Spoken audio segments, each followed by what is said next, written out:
Hey guys, this is Dan from Let's Tank, and I'm going to be quickly going over the bear artifact challenge appearance to get the hulking bear costume. Now for this, you're going to want to make sure you flask food buff. You can probably go with bear tartar for the speed boost in phase 2, helps a lot, but for the most part, doesn't really matter. Just make sure you got something on just to help you out a little bit more. The DPS check isn't too tight. I did this with like pretty much the not best legendaries. You really want to go with the wrists for the extra range on your thrash to push phase 1 a bit quicker, and the legs obviously to stack thrash more and do more damage, but I didn't have them. I had the boots and the trinket's alright for damage, boots not so much, but you do get a little bit more healing out of them. Does help a little bit, but not mega. For the most part, you just want to stand outside the circle in phase 1. Moonfire, only go in when you need to interrupt. Obviously, interrupts a charge, so you just charge in, interrupt, put a few stacks of thrash on him, and then just get out again and moonbeam. You can also range his cast attacks if you really need to, so you go to 5 or 6 stacks, and you haven't got any cooldowns or anything.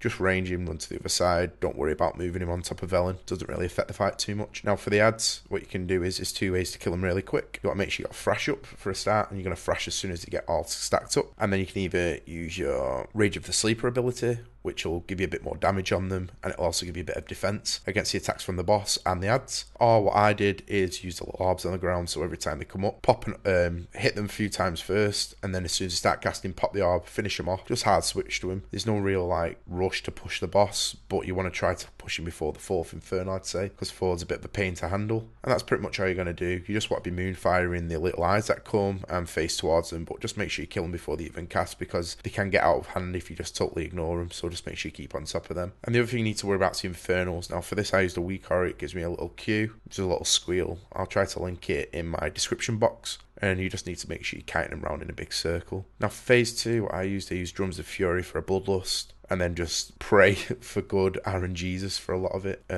The jump he puts on you, the circle, that's the biggest problem I had with that phase. I did the phase 4 times altogether, and all 3 times which I actually died was to this circle on the ground. So all I did is use survival instincts every time he jumped on me, and then looked for an orb to heal up and use frenzy regen straight away as soon as it was on, just to heal up the damage. And once again, you just want to handle the ads the same way. Hit him, get an orb, heal up, and dodge the Infernals. There's not too much to this fight. It's just getting used to running around, spamming and dodging everything. The little beam pushbacks in phase are a little bit annoying, but obviously you can dash if you really need to. I don't really recommend it.